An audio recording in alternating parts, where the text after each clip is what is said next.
Datang Roh Kudus, Kau ku rindu. Dengan minyak yang baru urapiku,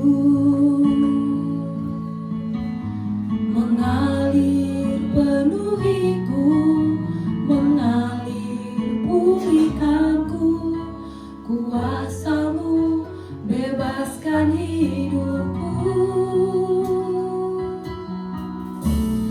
Datang Roh Kudus, Kau ku rindu. Dengan minyak yang baru urapiku, mengalir penuhiku, mengalir pulihkanku. Kuasa-Mu bebaskan hidupku. Satu yang ku rindu, bersekutu denganmu. Bawaku lebih lagi, tinggal di dalam-Mu. Nikmati hadirat-Mu, jamahlah seluruh hidupku. Kuasa-Mu mengubah hidupku.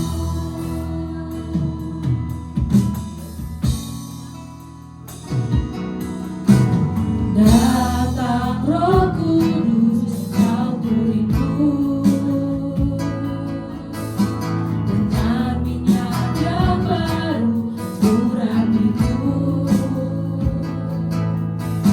mengalir penuhiku, mengalir pulihkanku. Kuasa-Mu bebaskan hidupku. Aku yang ku rindu, yang ku rindu, bersekutu denganmu. Bawaku lebih lagi, dari dalam-Mu. Nikmati hadirat-Mu, jamahlah seluruh hidupku. Kuasa-Mu mengubah hidupku. Mari dengan iman katakan, yang ku rindu, bersekutu denganmu. Bawaku lebih lagi, tinggal di dalam-Mu. Nikmati hadirat-Mu, jamahlah seluruh hidupku. Urapan-Mu mengubah hidupku. Urapan-Mu mengubah hidupku. Urapan-Mu Tuhan, mengubah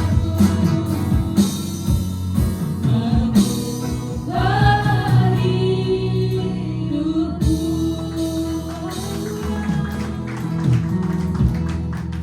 Shalom jemaat Tuhan. Shalom. Haleluya, puji nama Tuhan. Kita bersyukur karena penyertaan Tuhan luar biasa di sepanjang minggu ini, di sepanjang bulan ini. Kita sudah berada di penghujung bulan November, tapi kita percaya kita merasakan urapan Tuhan luar biasa dalam hidup kita. Dan kita imani mulai besok dan seterusnya Tuhan selalu beserta kita. Sebelum kita memulai ibadah kita mulai berkatakan Mazmur 91. Sebelumnya saya jemput jemaat Tuhan untuk berdiri. Mazmur 91, dalam lindungan Allah. Orang yang hidup dalam lindungan yang maha tinggi dan bermalam dalam naungan yang maha kuasa akan berkata kepada Tuhan, tempat perlindunganku dan gubuk pertahananku, Allahku yang kupercayai. Sungguh Dialah yang akan melepaskan engkau dari jerat penangkap burung, dari penyakit sampar yang busuk. Dengan kepaknya Ia akan melindungi engkau, di bawah sayapnya engkau akan berlindung. Kesetiaannya ialah perisai dan pagar tembok. Engkau tak usah takut terhadap pendahsyatan malam, terhadap panah yang terbang di waktu siang, terhadap penyakit sampar yang berjalan di dalam gelap, terhadap penyakit menular yang mengamuk di waktu petang. Walau 1000 orang berlari di sisimu dan 10.000 di sebelah kananmu, tetapi itu tidak akan menimpamu. Engkau hanya menontonnya dengan matamu sendiri dan melihat pembalasan terhadap orang-orang fasik. Sebab Sebab Tuhan ialah tempat pelindungan-Mu, yang maha tinggi telah Kau buat tempat perteduhan-Mu. Malapetaka tidak akan menimpa kamu, dan tulah tidak akan mendekat kepada kemahmu. Sebab malaikat-malaikatnya akan diperintahkannya kepadamu untuk menjaga engkau di segala jalanmu. Mereka akan menantang engkau di atas tangannya, supaya kakimu jangan terangkut kepada batu. Singa dan ular tedung akan kau langkahi. Engkau akan menginjak anak singa dan ular naga. Sungguh hatinya melekat kepadaku, maka aku akan meluputkannya. Aku akan membentenginya, sebab ia mengenal namaku. Bila ia berseru kepadaku, aku akan menjawab. Aku akan menyertai dia dalam kesusahan. Aku akan meluputkannya dan memuliakannya. Dengan panjang umur akan kukenyangkan dia, dan akan kuperlihatkan kepadanya keselamatan daripadaku. Haleluya. Yes, benar Tuhan, haleluya. Kami bersyukur kepadamu Tuhan. Kami sungguh mengucap syukur Tuhan. Kami merendahkan diri kami di hadapan-Mu ya Bapa, untuk meninggikan nama-Mu ya Tuhan. Di mana saat hari ini Tuhan, pagi hari ini kami memulai ibadah kami Tuhan. Kami undang Tuhan Roh Kudus beracara dalam ibadah kami. Dari pertengahan, dari awal pertengahan hingga akhir Tuhan yang beracara Tuhan. Urapan-Mu dan Roh Kudus-Mu Tuhan. Kami boleh memperoleh perjumpaan yang luar biasa kepadamu Tuhan. Sehingga kami pulang Tuhan, kami memperoleh berkat yang lebih lagi ya Bapa. Terima kasih Tuhan, terpuji-puji nama-Mu ya Bapa. Dalam nama Tuhan Yesus, haleluya, amin. Silakan duduk tetap dalam hadirat Tuhan.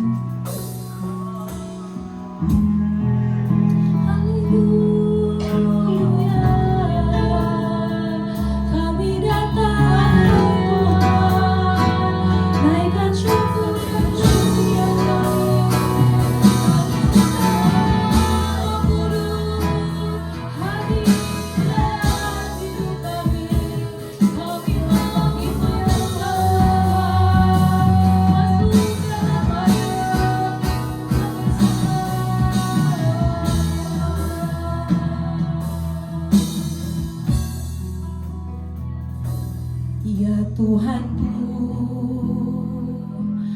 aku hendak bernyanyi bagimu selama aku hidup. Ya Allahku, aku hendak bermazmur bagimu selagi ku ada. Mari jemaat Tuhan sama-sama naikkan pujian ini dengan iman.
kami hanya penuh dengan puji-pujian untuk kemuliaan nama-Mu saja ya Bapa. Saat ini Tuhan, kami mau lebih lagi Tuhan mengangkat pujian penyembahan kami. Kami mau bersorak-sorak lebih lagi ya Bapa. Biar kiranya Tuhan boleh disenangkan ya Bapa. Terima kasih Tuhan, terpuji termulia nama-Mu. Jemaat Tuhan yang dikasihi, boleh sama-sama kita katakan amin. Berapa banyak saudara-saudara yang merasakan sukacita Tuhan? Haleluya. Mari kita sama-sama bangkit berdiri, kita sama-sama untuk lebih lagi menari dan menyanyi untuk Tuhan. Sekarang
sebelum kita mendengarkan firman Tuhan, kita akan memberikan persembahan yang terbaik. Mari kita berdoa. Terima kasih Tuhan, Bapakku yang baik ya Bapak. Kami sudah memuji, meninggikan, mengagung-agungkan nama-Mu ya Tuhan. Biar kiranya Tuhan setiap sorak-sorai pujian penyembahan kami ya Bapak boleh berkenan di hadapan-Mu ya Tuhan. Engkau boleh disenangkan Tuhan. Semua pujian penyembahan kami boleh manis di telinga-Mu ya Bapak. Terima kasih Tuhan. Sebentar kami akan mendengarkan sebagian dari firman-Mu ya Tuhan. Buka hati kami ya Bapak. Mampukan kami Tuhan untuk boleh menjadi pelaku-pelaku firman-Mu ya Bapak. Urapi hamba-Mu yang akan membagikan firman-Mu ya Tuhan. Biar kiranya hikmat-Mu turun atas hamba-Mu ya Bapak. Sebelumnya kami juga akan memberikan persembahan yang terbaik ya Bapak. Biar kiranya Tuhan berkati setiap tangan-tangan yang memberi ya Bapak. Berkati persembahan kami ya Bapak. Supaya semua untuk kemuliaan nama-Mu ya saja. Terima kasih Tuhan, terpuji termulia nama-Mu. Haleluya. Amin.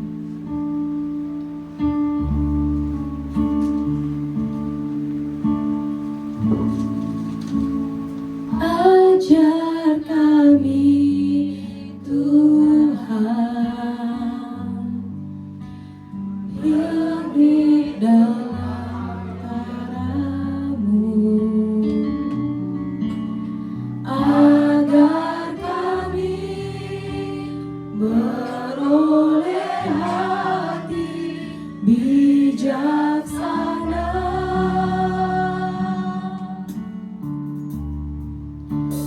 Ajar kami Bapa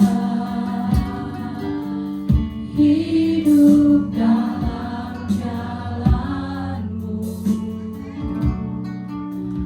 agar semua rencana-Mu digenapi.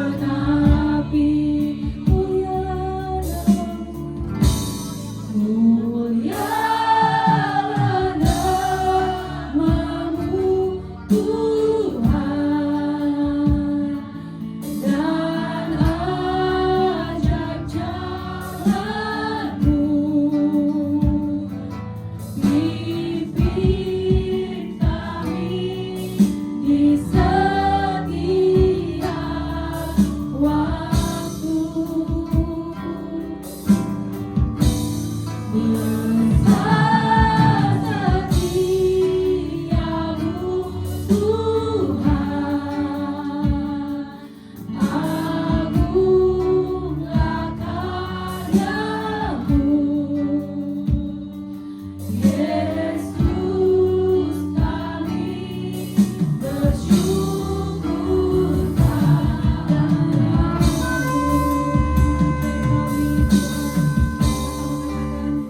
Ajar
karya-Mu luar biasa dalam kehidupan kami. Ajar kami ya Bapak untuk menghitung hari-hari kami, menghitung berkat-berkat, menghitung penyertaan Tuhan, menghitung kasih setia Tuhan atas kehidupan kami. Sehingga sekarang ini hati kami penuh dengan ucapan syukur bahwa hidup kami adalah bukti nyata penyertaan Tuhan. Hidup kami adalah kasih yang dahsyat dari Tuhan atas kami manusia ini, anak Tuhan yang Tuhan tempatkan di dunia ini. Bapa Surgawi, roh kami menyala-nyala ketika kami memuji, memuliakan nama-Mu. Damai sejahtera, sukacita surgawi melimpah-limpah atas kami sekarang ini. Bapa Surgawi, sekarang ini waktunya kami mau duduk diam. Kami membuka hati, pikiran, telinga kami untuk setiap kebenaran firman Tuhan.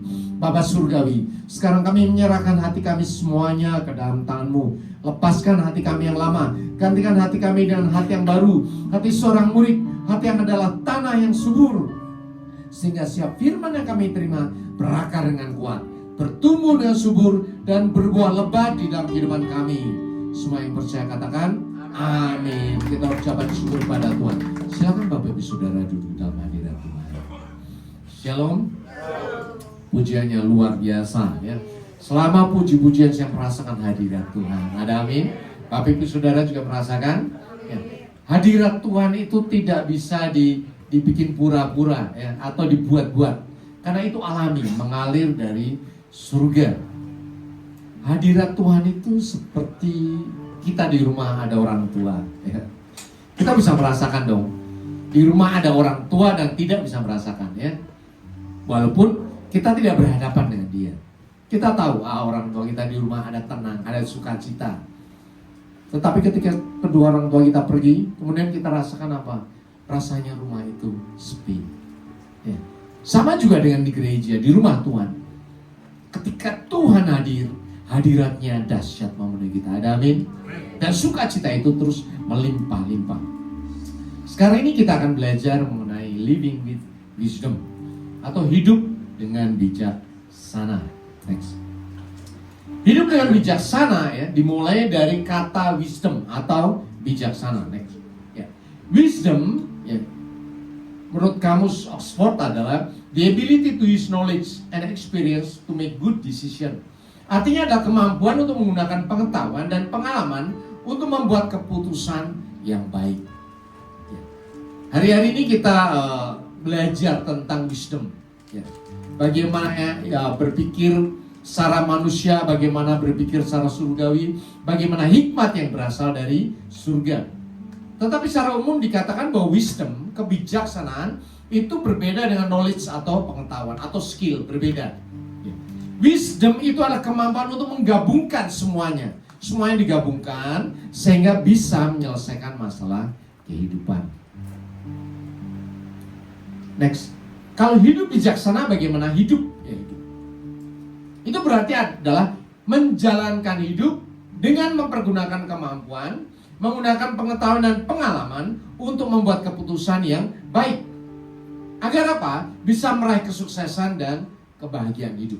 Ini adalah wisdom menurut dunia. Inilah makanya semua orang dilatih untuk bersekolah dari kecil, ya. Belajar. Coba bayangkan kalau misalnya kita tidak sekolah misalnya, tidak bisa membaca, tidak bisa berhitung, betapa susahnya hidup kita. Karena sehari-hari kita kan berlihat tulisan-tulisan di mana-mana. Kita melihat hitung-hitungan di dalam kehidupan sehari-hari kita. Jadi dasar kehidupan orang knowledge, pengetahuan, kepandaian, mesti belajar.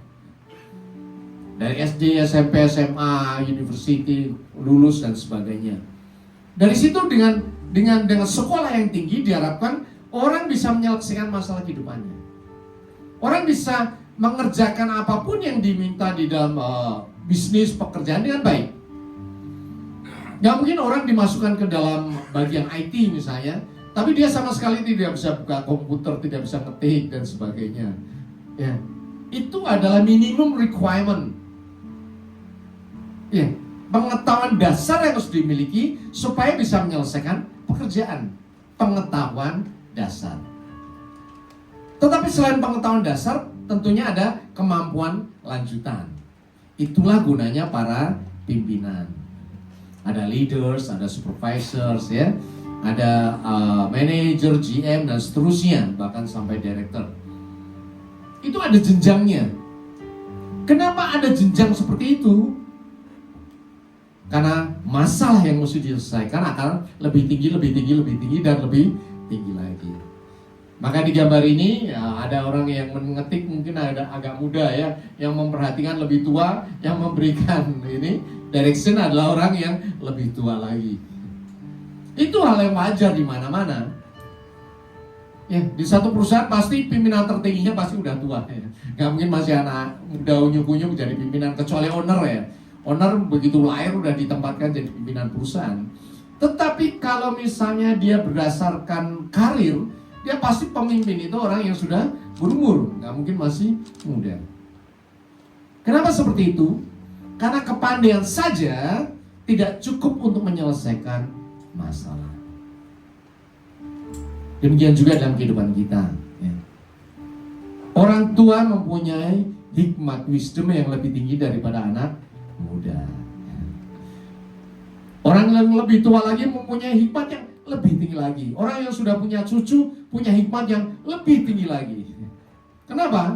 Karena kalau orang sudah punya cucu artinya dia punya besan, dia punya menantu dan sebagainya. Kemampuan untuk menyelesaikan masalah hidupnya lebih luas daripada anak yang masih belum menikah. Itulah sebabnya Tuhan minta, hai anak, taatilah orang tuamu dalam segala hal.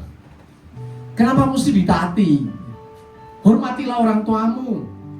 Kenapa seperti itu? Karena orang tua punya pengalaman hidup yang lebih tinggi daripada anak-anak. Orang tua punya kemampuan untuk mengarahkan anaknya untuk hal yang lebih baik lagi. Sekalipun mungkin pendidikannya lebih tinggi anak-anak. Tetapi pengalaman hidup itu tidak bisa digantikan dengan waktu. Saya bersyukur di sini ada orang-orang tua, ada opa, oma, opu. Ya. Dan di sini ada anak-anak juga, bahkan ada anak sekolah minggu. Artinya bahwa generasi ke generasi itu ada mentoringnya. Kemudian datang ke tempat ini diajar firman Tuhan, betapa dahsyatnya. Ada amin. Hidup kita dahsyat luar biasa. Karena bukan hanya kita belajar tentang kepandaian pengalaman hidup, wisdom, living with wisdom, tetapi kita juga belajar tentang hikmat yang dari surga. Next, kita akan belajar mengenai living in divine wisdom. Bukan hanya wisdom saja, tetapi divine wisdom, hikmat surgawi. Mazmur 119 adalah mazmur yang terpanjang dari kitab Mazmur. Terpanjang. Ada 176 ayat. Dan saya paling suka membaca ini. Karena disinilah kunci kehidupan Daud. Dan menjabarkan kehidupan yang paling dahsyat itu di Mazmur 119. Ya. Judulnya adalah bahagianya orang yang hidup menurut Taurat Tuhan. Ya, kalau kita ya bahagianya orang yang hidup menurut firman Tuhan. Karena waktu itu belum ada perjanjian baru, ya. Belum ada Alkitab, jadi ada ngomongnya Taurat. Kalau kita sekarang ngomongnya adalah firman Tuhan. Kita baca bersama ayat 97. Betapa aku cintai Tauratmu, aku merenungkannya sepanjang hari. 98. Perintahmu membuat aku lebih bijaksana daripada musuh-musuhku, sebab selama-lamanya itu ada padaku. 99. Aku lebih berakal budi daripada semua pengajarku, sebab peringatan-peringatanmu kurenungkan. 100. Aku lebih mengerti daripada orang-orang tua, sebab aku memegang titah-titahmu. 101. Terhadap segala jalan kejahatan aku menahan kakiku, supaya aku berpegang pada firman-Mu. Dan 102. Aku tidak menyimpang dari hukum-hukum-Mu, sebab Engkaulah yang mengajar aku. Ini adalah bagian kecil dari 119 yang mendefinisikan apakah itu divine wisdom. Bukan hanya wisdom saja. Manusia biasa di seluruh dunia belajar bagaimana menyelesaikan hidup. Makanya ada motivator-motivator yang mengajarkan ya bagaimana hidup dengan bijaksana, dengan arif. Ya, kearifan lokal diajarkan. Tetapi kita anak Tuhan bukan sekedar manusia biasa. Kita punya hikmat yang dari Bapa surgawi. Ada amin? Kita anaknya siapa? Hanya Bapa Surgawi. Ya, mau besar kecil tua muda di tempat ini adalah anaknya Bapa Surgawi. Ada amin? Yang percaya katakan yes. Kita anaknya Bapa Surgawi. Artinya apa? Bahwa kebijaksanaan, hikmat yang ada di Bapa Surgawi itu mengalir kepada kita. Ada amin? Dan inilah yang dinyatakan oleh Daud. Dia bukan manusia biasa. Aku adalah kekasih dari Tuhan. Daud dengan jelas katakan, Tuhan adalah gembalaku. Lord is my shepherd. Tuhan adalah gembalaku. Daud bisa gelendotan sama Tuhan. Dan dia bisa merasakan nyaman. Disitulah Daud mulai menulis Mazmurnya. Sehingga divine wisdom dikatakan adalah hidup bijaksana di dalam Tuhan adalah hidup menurut dan mencintai firman Tuhan. Yang pertama. Kemudian merenungkannya sepanjang hari. Ayat 97. Berpegang pada firman Tuhan dan tidak menyimpang dari hukum-hukum firman Tuhan. Dahsyat kan? Kalau kita bergereja di gereja ini dari awal sampai sekarang ini yang saya ajarkan. Bahwa hiduplah menurut firman Tuhan. Kenapa? Karena itulah dasar, pondasi kehidupanmu.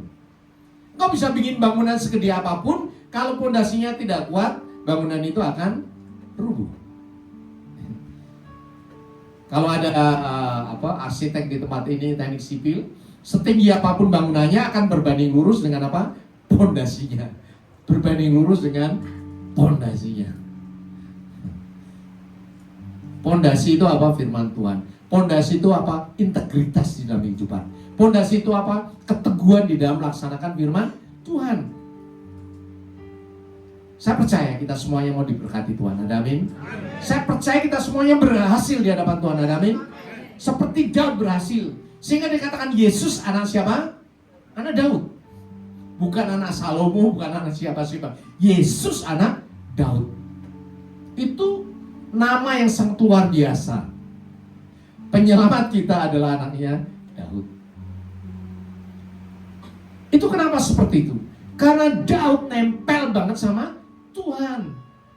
Mazmur selalu diwarnai hubungan dia dengan Tuhan. Tuhan, Tuhan, dan Tuhan. Firman Tuhan dan firman Tuhan. Perkataan firman Tuhan direnungkan siang dan malam. Sebelum penjaga pagi bangun, aku sudah bangun mendahulinya. Aku memuji-muji merenungkan firman-Mu 7 kali sehari.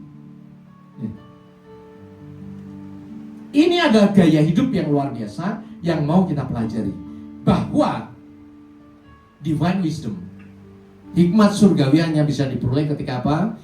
Kita membaca firman. Ada amin? Kita merenungkan firman. Kemudian kita mulai belajar melakukan. Setelah melakukan apa? Kita taat di dalamnya. Dan kita meniru kehidupan Daud. Ada amin? Maka anak cucumu akan diberkati Tuhan. Kehidupanmu diberkati oleh Tuhan. Coba kita lihat bagaimana bijaksananya Daud. Next. Di dalam Mazmur 119 ayat 9 dan 8 dikatakan, perintahmu membuat aku apa? Lebih bijaksana daripada musuh-musuhku. Sebab selama-lamanya itu ada padaku. Aku lebih berakal budi daripada semua pengajarku. Sebab apa? Peringatan-peringatanmu kurenungkan. Bayangkan, dalam sepanjang hidupnya, akhirnya Daud bisa menyimpulkan apa? Bahwa dia lebih beriman daripada pengajarnya, daripada guru-gurunya. Keren kan? Gurunya pinter, tetapi dia lebih pinter lagi. Contoh yang paling nyata apa? Ketika Saul berhadapan dengan Goliat. Ya, Raja Israel berhadapan dengan Raja Filistin.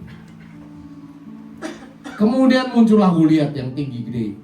Dan Goliat menantang pahlawan-pahlawan Israel. Tetapi pada saat itu tidak ada satupun yang berani maju. Kita tahu Saul itu raja yang diurapi oleh Tuhan loh. Dia pahlawan perang loh. Dan di sampingnya Saul itu penuh dengan pahlawan perang. Salah satunya apa? Saudara-saudaranya Daud. Abang-abangnya Daud itu pahlawan perang semuanya. Keren ya? Tetapi ketika muncul Goliat, tidak ada satupun yang bisa menghadapi. Kenapa coba?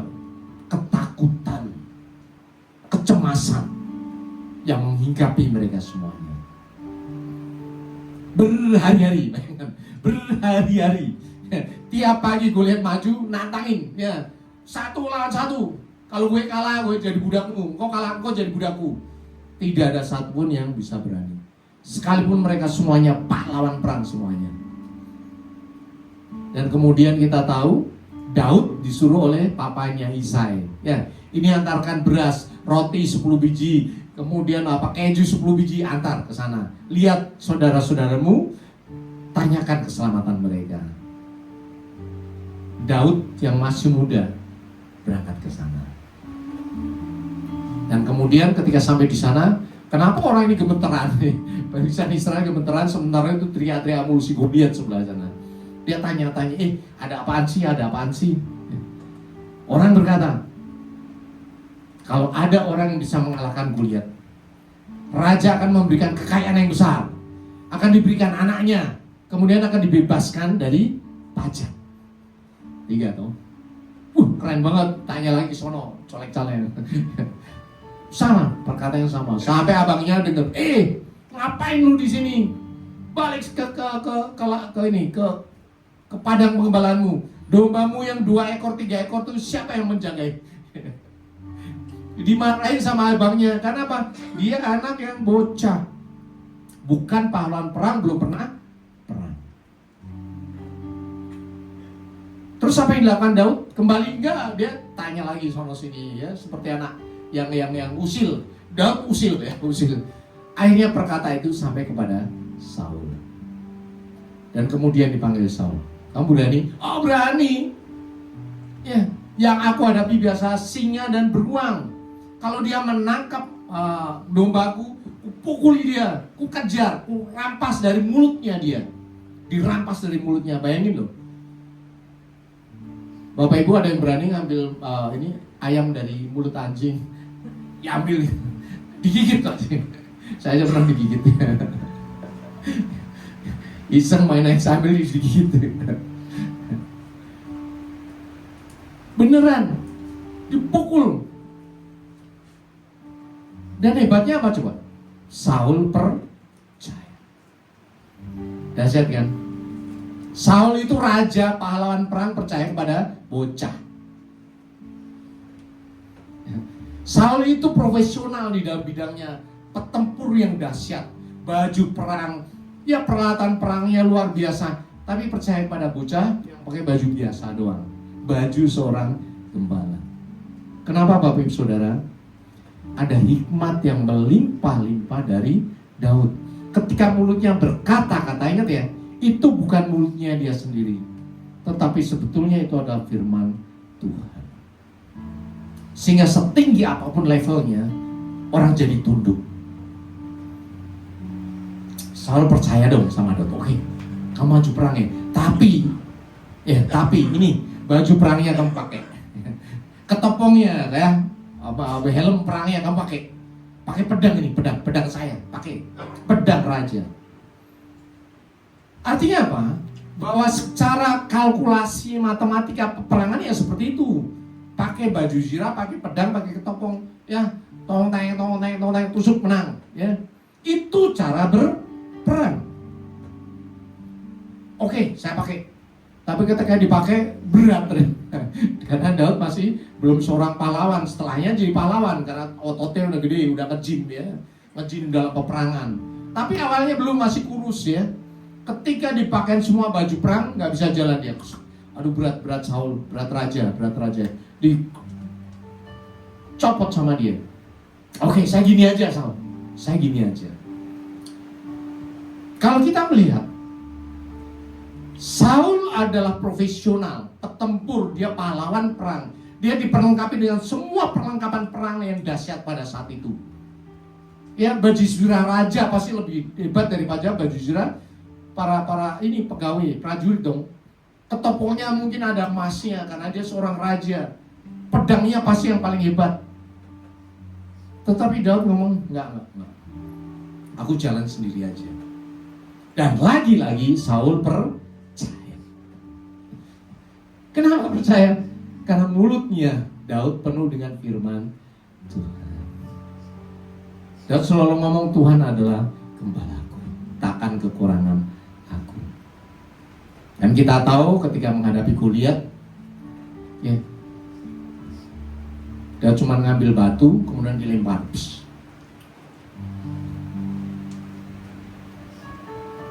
Dan Daud menang. Ada amin? Saya percaya dalam hidup Bapak Ibu Saudara, anak-anak juga ya, kadang ada masalah yang begitu besar yang tidak bisa dihadapi oleh orang biasa. Tetapi ternyata Tuhan berikan kita hikmat yang demikian gampang sehingga kita bisa menyelesaikannya dengan gampang bersama dengan Tuhan. Ada amin? Seluruh keluarga bingung gimana dong cara menyelesaikannya ya. Tapi Tuhan berikan kau hikmat sehingga kau bisa maju ngomong dengan baik-baik, menyelesaikan dengan baik-baik. Kenapa? Karena hikmat Tuhan ada padamu. Hikmat Tuhan menerobos segala sesuatu. Bahkan ketika kau masih muda, kau bisa ngomong dengan gurumu dengan baik, kepala sekolah dengan baik, bisa membantu menyelesaikan masalah dengan baik. Kenapa? Karena ada hikmat Tuhan ada padamu. Kuasa itu menerobos, bahkan melampaui hal yang paling profesional, yang paling hebat. Next. Lebih dahsyat lagi, ya, kita belajar mengenai deklarasi iman. Ketika berhadapan dengan Goliat, ingat ya, Daud berkata demikian, engkau mendatangi aku dengan pedang dan tombak dan lembing, tetapi aku mendatangi engkau dengan nama Tuhan semesta alam. Keren dong. Anak kecil bocah mau perang ngomongnya seperti itu, nggak masuk akal ya. Allah segala barisan Israel yang kau tantang itu. Kemudian ada deklarasinya, hari ini juga Tuhan akan menyerahkan kau ke dalam tanganku dan aku akan mengalahkan kau. Keren kan? Sudah menang Daud pada saat ngomong ini? Goliat sudah kalah? Barisan Filistin sudah kalah? Ada. Tetapi di hadapan barisan berhadapan pahlawan perang ini dia ngomong seperti itu. Seorang bocah. Ya.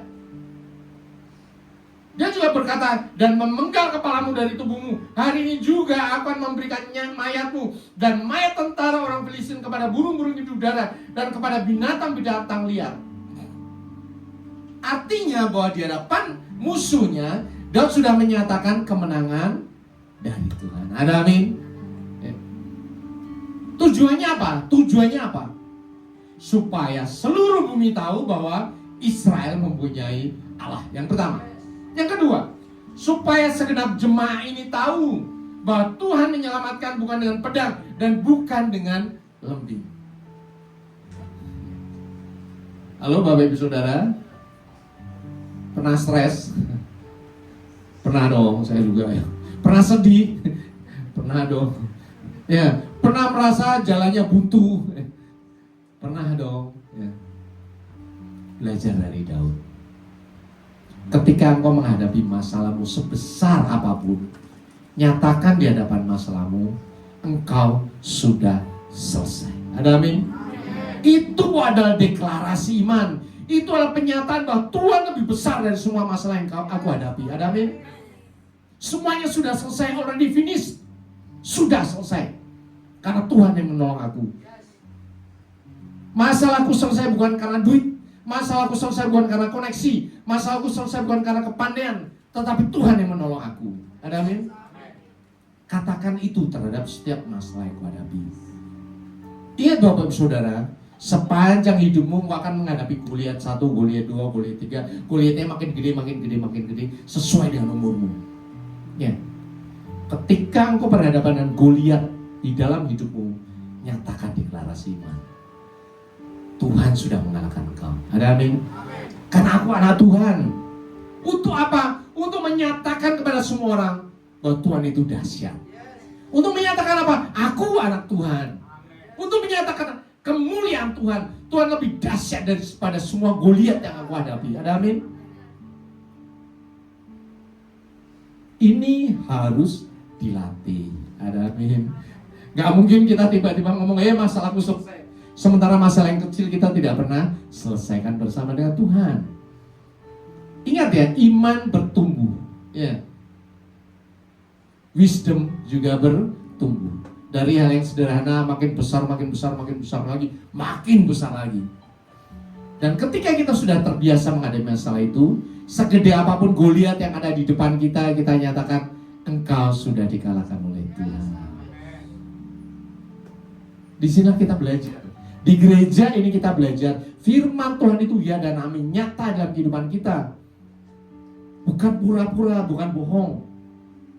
Karena Tuhan itu ajaib. Ada amin?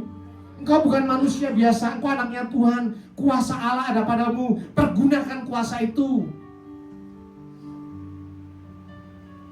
Banyak orang Kristen yang hidupnya menderita di dunia. Ya. Ketika masalah muncul dia nangis, aduh masalah gua banyak, ya stres. Berhari-hari, berminggu-minggu stres. Ya. Kenapa seperti itu? Dia tidak tahu, dia tidak menyadari bahwa hidupnya itu penuh dengan kuasa. Di dalam dirinya yang pertama ya, anak Tuhan punya Holy Spirit. Ada amin? Roh Kudus itu apa? Roh penolong. Berarti menolong kita bukan diri kita sendiri, tetapi Tuhan yang dalam diri kita. Dahsyat loh. Roh Kudus itu apa? Roh yang menghibur. Roh Kudus itu apa? Roh yang menyertai kehidupan kita sampai selama-lamanya. Coba bayangkan mana ada manusia yang di dalam dirinya ada roh Allah yang menolong, menghibur, menguatkan, menyertai sampai selama-lamanya. Dan pahami roh itu sekarang ada padamu. Gunakan kuasa Roh Kudus untuk menyelesaikan masalah hidupmu. Tuhan berperang bagi engkau dan engkau diam saja. Amin. Sekarang bulan November, akhir November, mulai besok bulan Desember, ya. Akhir tahun mulai selesai. Kita lihat coba. Semua orang berkata tahun 2025 tahun yang banyak masalah. Betul atau betul? Kalau kita melihat berita-berita, wah penutupan pabrik dan sebagainya, harga-harga mulai naik, ya. Indomaret, Alfamart itu tadinya ramai, sekarang bertahap mulai sepi. Orang jadi masaknya di rumah. Kenapa? Menghemat biaya. Itu yang dihadapi. Tetapi coba lihat Bapak Ibu Saudara, apakah engkau tidak bisa menyelesaikan masalah hidupmu sampai sekarang ini? Ya, saya tanya, apakah ada yang tidak bisa makan dalam seminggu ini? Tiap hari kita makan dengan baik. Kenapa? Karena Tuhan yang menolong kita. Karena Tuhan yang menyertai kita. Amin. Tuhan menyelesaikan Goliat demi Goliat yang ada dalam kehidupan kita mulai bulan Januari, Februari, Maret, April, seluruh sampai sekarang ini. Tuhan selesaikan satu persatu. Masa kau tidak menghitung berkat-berkat yang sudah kau terima? Dan kau selalu ngomong aku sedih, aku stres, banyak masalah. Jangan hitung masalahmu. Jangan hitung kegagalanmu. Hitunglah berkat-berkat Tuhan. Hitunglah berapa kali Tuhan sudah menyelesaikan Goliat demi Goliat di dalam kehidupanmu yang begitu besar. Bahkan banyak kali engkau tidak selesaikan, engkau diam saja, Tuhan yang selesaikan. Tuhan itu seringkali ajaib yuk. Kita takut akan segala sesuatu, kita takut sampai tidak bisa berbuat apa-apa dan kita diam saja. Gak taunya setelah hari, 2 hari, 3 hari dilalui kita lupa. Loh, masalahku udah selesai ya? Tuhan itu dahsyatnya sampai di posisi seperti itu. Sampai kita lupa terhadap masalah kita. Tuhan yang menyertai kita sekarang ini adalah Tuhan yang menyertai kita sampai selama-lamanya. Amin. Jadi next, ya. Kita fokusnya kepada firman Tuhan, bukan fokus pada masalah. Next, Daud ya, kita tahu Daud. Setelah dia mengalahkan Goliat, kemudian dia diundang ke istananya dia, bekerja di sana. Ketika mengalahkan Goliat, ada janji dong. Janjinya apa? 3 dong. Dikasih kekayaan yang sangat besar, diberikan anak raja, kemudian dibebaskan dari pajak. Dikasih ini, 3 ini. Saul itu tukang les. Saul itu tukang les. Kalau dia udah tujuannya tercapai, lupa, ya. Nggak ada dapat 3-3-nya. Bahkan kemudian Daud dijanjikan dinikahin sama Merab, anaknya Saul, sampai hari hanya nggak dikasih. Kenapa? Karena Saul jealous kepada Daud. Serem kan? Raja jealous kepada bawahnya. Ingat ya Bapak Ibu Saudara, raja zaman dahulu itu bisa bertindak segala sesuatu. Bunuh orang saat itu juga nggak ada masalah. Kenapa? Raja. Dan kita tahu ketika rajanya lagi suntuk, Daud main kecapi. Kemudian firman Tuhan berkata, Saul melemparkan tombak itu karena pikirnya baiklah aku menancapkan Daud ke dinding. Yang lemparin tombak ini manusia biasa atau pahlawan perang? Pahlawan perang dong. Nancep pasti kena dong. Dia udah perang bertahun-tahun, dia menjadi raja.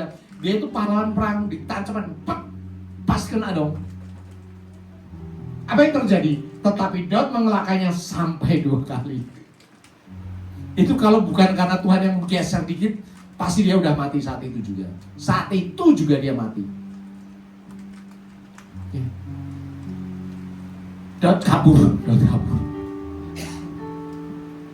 Tetapi apakah setelah itu dia tidak melayani raja lagi? Melayani raja lagi. Keren kan? Dan kita tahu setelah itu dikejar-kejar mau dibunuh. Bapak Ibu Saudara, sebelum Daud menjadi raja, Saul mengejar-ngejar Daud selama 7 tahun. Keren kan? Selama 7 tahun dikejar-kejar mau dibunuh doang. Udah, Daud harus mati. Tetapi kita tahu apa yang terjadi. Daud tidak membalas itu. Bahkan ketika ada waktunya, Daud punya waktu untuk bunuh Saul, dia tidak mengulurkan tangannya. Kenapa? Karena Daud tahu firman Tuhan. Kalau menurut hikmat manusia, musuh sudah ada di depan mata dan antara hidup dan mati, ya tinggal bunuh aja, selesai. Tapi Daud tidak bunuh. Kenapa? Karena Daud tahu firman Tuhan. Jadi firman itu di atas segala sesuatu bagi kehidupan Daud. Orang yang sudah diurapi tidak boleh dibunuh. Ya, yang balas siapa? Tuhan sendiri yang urapi. Aku tidak berhak untuk mengulurkan tangan. Apakah Tuhan tidak mengajarkan hal ini kepada kita sekarang ini? Ya, kasihlah musuhmu, berdoalah bagi mereka, berkatilah mereka, jangan mengutuk, biarkan pembalasan kepada Tuhan.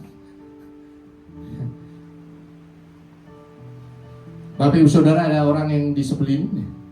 Pasti ada, kalau masih hidup di dunia masih ada. Tetapi bagaimana kita bersikap terhadap orang-orang seperti itu? Alkitab berkata, ampuni mereka, lupakan saja. Hiduplah bersama dengan Tuhan, fokus kepada Tuhan. Bahkan di dalam Mazmur 119 dikatakan yang luar biasa. Sekalipun pemuka-pemuka duduk bersepakat melawan aku, ya, hambamu ini merenungkan ketetapan. Dahsyat dong. Saul mau bunuh Daud, tetapi di tengah-tengah pengejarannya, di tengah-tengah padang gurun, di gua demi gua dia melarikan diri. Yang dilakukan Daud apa? Apakah nangis darah itu? Apakah sedih dan sebagainya? Justru di dalam masa pengejarannya Daud menulis mazmur yang sangat dahsyat. Artinya apa? Dikejar-kejar selama 7 tahun, Daud menghasilkan banyak mazmur. Halo Bapak Saudara, di tengah-tengah masalahmu jangan pandang masalah, tetapi renungkan firman Tuhan, renungkan kasih Tuhan, renungkan janji-janji Tuhan, dan firman akan terjadi. Tuhan berperang bagi engkau dan engkau akan diam saja. Tuhan akan menyelesaikan setiap masalah hidupmu dan engkau akan menontonnya. Ada amin? Mazmur 91 terjadi atas engkau. Selama apa? Kita nempel sama Tuhan. Orang-orang fasik menantikan aku untuk membinasakan aku, tetapi aku hendak memperhatikan peringatan. Orang fasik itu orang yang ngomongnya ngalor ngidul, ya, ngaco belo, tukang gosip. Zaman dulu ada, zaman sekarang juga ada. Terus gimana Bapak Ibu Saudara? Ketika melihat medsos ya, kita lagi disentil, wah orang ini langsung balas. Halo Bapak Ibu Saudara, apakah seperti itu? Ya, terutama anak-anak muda, nanti perang kata di situ, wah perang, battle. berhari-hari jadi training topik. Tuhan mengajari kita nggak usah diurusin. Seperti Daud, ya, aku merenungkan, memperhatikan peringatan-peringatan Tuhan. Sering saya sampaikan di sini, orang yang suka ngomongin kita, orang yang ngadu domba kita, memfitnah kita, itu adalah orang buang sampah. Kalau sampah dibuang ke kita, respon kita bagaimana Bapak Ibu? Kita ambil, masukin ke tempat sampah. Jangan masukin ke dalam hati ya. Ini trademark di FYC itu seperti saya ajarkan Bapak Ibu Saudara. Nggak ada yang ambil sampah masukin ke hati, ya. Sehingga Bapak Ibu Saudara nangis darah, aduh sakit hatiku. DR derita lu, sampah dimasukin hati. Ya jadilah penyakit, jadilah kanker. Jadilah kehidupan yang susah payah. Berkatmu mau dikasih Tuhan karena penuh hidupmu dengan sampah, berkat kudus tidak sampai dalam kehidupanmu. Jadi jangan sekali-kali ya, orang buang sampah kita ambil, kita masukin ke dalam hati. Sampah dilempar ke tempat sampah, sementara orang yang lempar sampah kita berkati. Kita doakan supaya dia bertobat. Tuhan berkati mereka supaya bertobat dalam nama Tuhan Yesus. Doa orang benar besar kuasanya. Bahkan ketika aku mendoakan musuhmu akan diperdamaikan dengan engkau. Ada amin? Itu ada kuasa yang dimiliki oleh seorang anak Tuhan. Kenapa? Melibatkan Tuhan, bukan atas pikiran kita. Jadi kalau kita sampai pada level ini, bukankah luar biasa? Kita selalu happy, sukacita, ya, tidur renyah, makan enak, duit banyak, mati masuk surga. Biasakan seperti itu. Kenapa? Karena nempel sama Tuhan. Ya, kalau Tuhan itu dahsyat, Tuhan itu sultan di surga, apakah Tuhan tidak membuat hidupmu sukacita di dunia? Hanya orang tua yang curang saja, yang orang tuanya kaya raya kemudian anaknya dijek-jek, ditendang-tendang. Tidak ada pengajaran itu di Alkitab. Firman Tuhan itu kamu lakukan supaya engkau dijamin hidupmu di dunia. Ada amin? Firman Tuhan katakan, dulu aku muda, sekarang telah menjadi tua, tetapi tidak pernah aku lihat orang benar ditinggalkan atau anak cucunya meminta-minta roti. Artinya apa? Bahwa jaminan Tuhan atas hidup orang benar itu sampai kepada anak cucu. Ada amin? Dan itu bagiannya siapa? Bagian Bapak Ibu, Saudara, dan bagian saya. Alkitab mengajar kita untuk hidup penuh hikmat. Divine wisdom. Wisdom dari surga. Wisdom Bapak kita sekarang ada di kepala kita. Baca Alkitab tiap hari dan hidupmu akan beruntung. Kita ucapkan syukur kepada Tuhan. Saya undang Bapak Ibu Saudara untuk bangkit berdiri.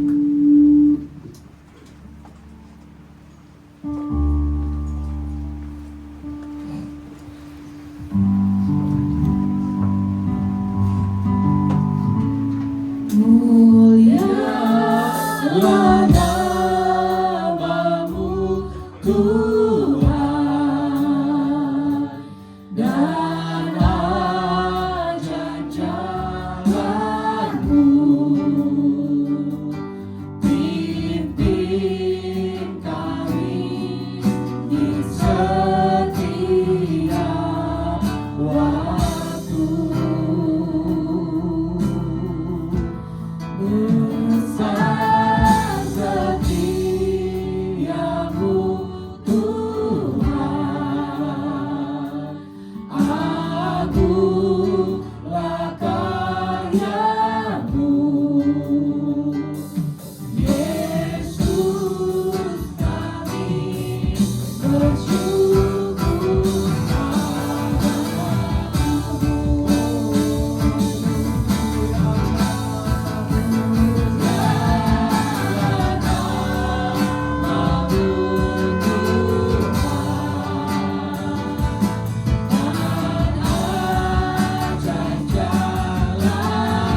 kami anak Bapa Surgawi, hikmat Bapa Surgawi ada pada kami. Kami hidup di dunia bukan sebagai manusia biasa, menyelesaikan kehidupan dengan akal pikiran dan kekuatan kemampuan kami. Tetapi kami menyelesaikan kehidupan kami dengan menggunakan hikmat Bapa Surgawi. Hikmat surgawi yang ada di dalam Alkitab. Hikmat surgawi yang ada di dalam setiap firman Tuhan. Bapa Surgawi, kami bersyukur betapa dahsyat luar biasanya kami. Tuhan menyertai kami. Tuhan yang menolong kami. Tuhan yang menghibur kami. Bahkan Tuhan yang senantiasa melimpahkan berkat atas kami. Sehingga kami sudah menjadi berkat bagi semua orang. Dalam nama Tuhan Yesus. Bapa Surgawi, biar firman sekarang ini menguatkan kami. Supaya kami menjalani hidup kami dengan hikmat dari surga. Hikmat Bapa kami. Hikmat yang melampaui segala akal. Hikmat yang menyelesaikan segala sesuatu. Hikmat yang lebih besar dari semua masalah yang kami hadapi. Dan sekarang ini hidup kami penuh dengan puji-pujian. Hidup kami penuh dengan ucapan syukur kepadamu. Hari demi hari kami lalui dengan puji-pujian kepada Tuhan. Memuliakan nama Tuhan. Karena tidak ada satupun yang tidak selesai di dalam kasih Tuhan. Bapak, kami bersyukur Engkau mengajar kami secara luar biasa sekarang ini. Firman Tuhan tertanam dalam kehidupan kami, hati, pikiran, perasaan kami. Dan selanjutnya kami akan mempergunakan firman itu untuk menjadi hidup yang penuh dengan kemenangan. Bapak Surgawi, hamba-Mu berhenti berkata-kata, tetapi Roh Kudus yang ada dalam diri kami akan terus menyala-nyala, menyatakan setiap kebenaran firman Tuhan dalam setiap kehidupan kami, dari sekarang sampai selama-lamanya. Semua yang percaya Tuhan Yesus katakan amin. Kita ucapkan syukur pada Tuhan. Silakan Bapak Ibu Saudara duduk dalam hadirat. Puji nama Tuhan. Terima kasih buat hambanya atas firman yang sudah disampaikan. Biar kiranya kita ke depannya semakin bersemangat lagi, lebih bijaksana lagi di dalam Tuhan. Amin. Tiba saatnya sekarang kita akan mendengarkan pengumuman dalam multimedia dan sepekan.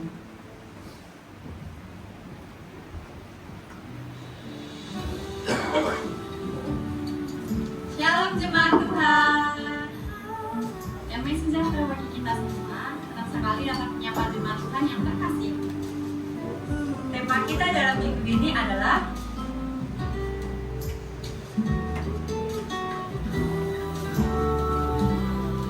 atas nama Gembala dan Tim Mengeja, kami mengucapkan terima kasih kepada hambanya atas firman Tuhan yang telah disampaikan.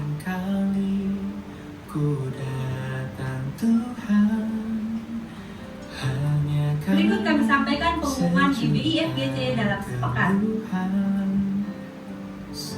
Ibadah Raya Hari Minggu tanggal 7 Desember 2025 akan diadakan satu kali ibadah pukul 9 pagi. Untuk ibadah WBI sementara diliburkan.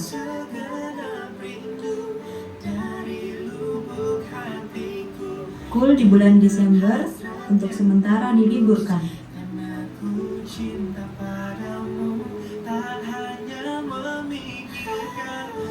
Menara doa setiap hari Senin sampai Sabtu di tempat ini dan terbuka bagi semua jemaat Tuhan. Badminton PBI Sport diadakan setiap hari Kamis pukul 8 malam bertempat di Gor Medland Cilincing. Bagi yang menabur untuk persembahan dan perpuluhan, Bapak Ibu bisa mengirim lewat e-wallet atau e-banking ke rekening gereja dengan nomor 5222 4436 61 atas nama GBI FGC. Kami menyambut jemaat Tuhan yang pertama kali bergabung di tempat ini dan kami mengundang untuk hadir dalam beribadah di minggu selanjutnya. Mari berpartisipasi untuk acara Natal dengan cara membeli kupon seharga Rp20.000 per lembar. Bagi saudara yang membeli kupon, harap kupon tersebut disimpan dan nantinya akan diundi di acara Natal umum dengan hadiah-hadiah yang menarik. Natal Sekolah Minggu diadakan pada hari Minggu tanggal 7 Desember 2025 pukul 1 siang bertempat di Waterpark Tridas. Demikian pengumuman dalam sebentar. Sampai jumpa minggu depan. Tuhan Yesus memberkati. Puji nama Tuhan. Pengumuman tambahan untuk hari Minggu tanggal 7 Desember 2025 kita mengadakan ibadah 1 kali saja ya Bapak Ibu di jam 9 pagi. Nanti selanjutnya ibadah kedua kita ada di di Natal Sekolah Minggu di Hotel Tridas. Kita juga boleh sama-sama datang meramaikan di kolam renang Tridas, mohon maaf. Iya, terima kasih. Kita akan mengakhiri ibadah kita, sama-sama kita makin berdiri dalam hadirat Tuhan. Aku punya Tuhan yang besar, yang tak berjanji dan sanggup menggenapi imanku bersepakat percaya kuasanya. Ku terima sekarang kemenangan darimu. Aku punya Tuhan yang besar, yang tak berjanji dan sanggup menggenapi imanku bersepakat percaya kuasanya. Ku terima sekarang kemenangan darimu. Ku terima Tuhan, ku terima sekarang kemenangan darimu. Kami terima, ku terima sekarang kemenangan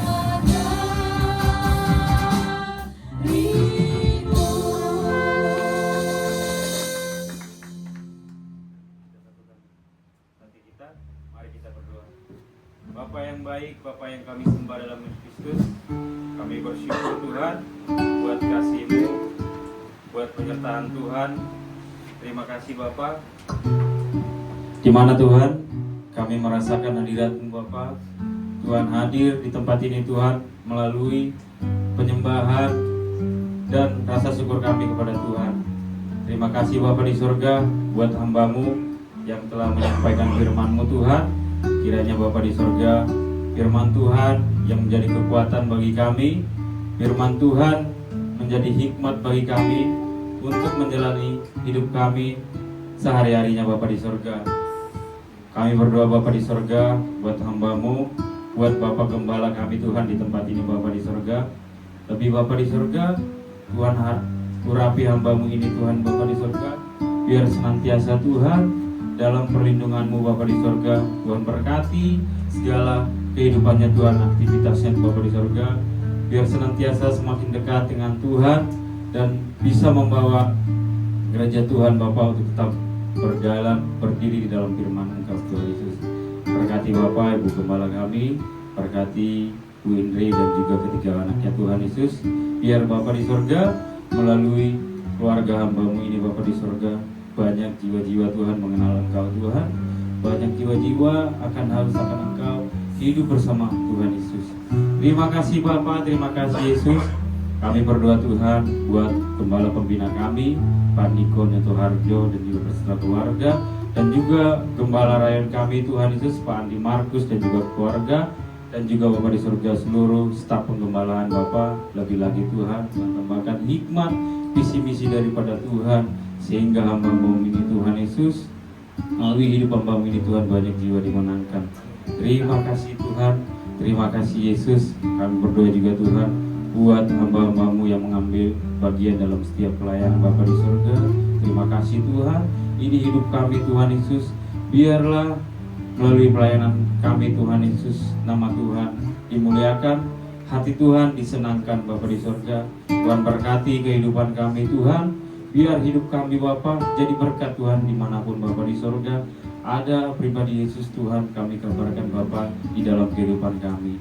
Berkati seluruh keluarga, berkati anak kami Bapa di surga. Dan juga Tuhan kami berdoa buat jemaat-jemaat-Mu yang sudah hadir di tempat ini Tuhan. Kami percaya Bapa di surga, mereka pulang berbeda Tuhan. Mereka membawa sukacita, membawa damai sejahtera, membawa kekuatan dari firman Tuhan, sehingga mereka hidup berjalan sesuai dengan firman-Mu Tuhan, yang hikmat yang daripada Tuhan. Tuhan berkati pekerjaan mereka, apapun Tuhan, Tuhan buat berhasil, dan juga Tuhan anak-anak mereka Bapa di surga. Terima kasih Yesus. Kami berdoa juga Tuhan buat persembahan yang telah kami kumpulkan Bapa di surga. Berkati Tuhan gereja ini Tuhan, untuk mengelolanya Bapa di surga, untuk memperluas kerajaan-Mu di tempat ini, dan juga Tuhan berkati tangan-tangan yang sudah memberi Bapa di surga. Bapa di surga, kami berdoa juga Tuhan buat bangsa dan negara kami ini Bapa di surga. Tuhan, di mana hari-hari ini Bapa di surga, hal yang menyedihkan ataupun duka cita Tuhan terjadi atas bagian dari bangsa kami Bapa di surga. Kami percaya Bapa di surga, bila Tuhan mengizinkan Bapa, ada suatu hal yang baik akan kami terima dengan melalui Bapa, dengan kejadian-kejadian ini Bapa di surga. Kami semakin mendekatkan diri kepada Tuhan. Kami semakin mengerti Bapa akan firman Tuhan, akan setiap bangsa ini Bapa di surga. Berkati Bapa seluruh pemimpinnya Tuhan, dari tingkat presiden, wakil presiden sampai tingkat RT Bapa. Biarlah visi misi yang daripada Tuhan senantiasa bagi mereka Bapa di surga, sehingga dapat membawa bangsa kami ini menjadi bangsa yang maju Bapa di surga. Terima kasih Tuhan, terima kasih, dan sebentar lagi Tuhan kami mau pulang Bapa ke rumah kami masing-masing. Tutup bungkus kami dengan kuasa Roh Kudus-Mu Bapa di surga. Tibakan kami di rumah kami, tak kekurangan satu apapun Tuhan. Terlebih Bapa di surga, ampuni segala salah dan dosa kami Tuhan. Layakan hidup kami untuk memuji dan meninggikan nama Tuhan. Sebelum kami Bapa menerima berkat daripada hamba-Mu Bapa di surga, sempurnakan doa kami ini Tuhan, seperti doa yang Tuhan ajarkan kepada kami. Bapa kami yang ada di surga, dikuduskanlah nama-Mu, datanglah kerajaan-Mu, jadilah kehendak-Mu di bumi seperti di surga. Berikanlah kami pada hari ini makanan kami yang secukupnya, dan ampunilah kami kesalahan kami, seperti kami juga mengampuni orang bersalah kepada kami. Dan jangan membawa kami ke dalam pencobaan, tetapi lepaskanlah kami daripada yang jahat, karena Engkau yang punya kerajaan dan kuasa dan kemuliaan sampai selama-lamanya. Sidang jemaat yang dikasih oleh Tuhan Yesus, engkau adalah biji mata Tuhan. Hikmat Tuhan ada padamu. Kembalilah ke dalam kenyataan hidupmu sehari-hari. Jalani hidupmu bersama dengan firman Tuhan, dengan hikmat Tuhan yang dahsyat dan ajaib. Nyatakanlah kasih Tuhan untuk semua orang. Dan untuk itulah engkau menerima berkat dari Tuhan. Angkat kedua tanganmu dan aminkan setiap perkataan berkat ini. Tuhan memberkati engkau. Tuhan memberkati suami, istri, anak-anak, cucu-cucumu. Tuhan memberkati rumah tanggamu dan finansialmu. Tuhan memberkati sekolah dan studimu. Tuhan memberkati setiap pekerjaan dan usahamu. Apapun yang kau rencanakan, apapun yang kau perbuat, Tuhan membuat semuanya berhasil. Kasih karunia dari Allah Bapa dan damai sejahtera dari Tuhan Yesus, serta persekutuan yang manis dengan Roh Kudus menyertai kehidupanmu dari sekarang sampai Maranatha. Tuhan Yesus datang yang kedua kali menjemput kita di awan-awan yang permai, bahkan sampai selama-lamanya. Semua yang percaya dan sudah diberkati Tuhan Yesus katakan amin.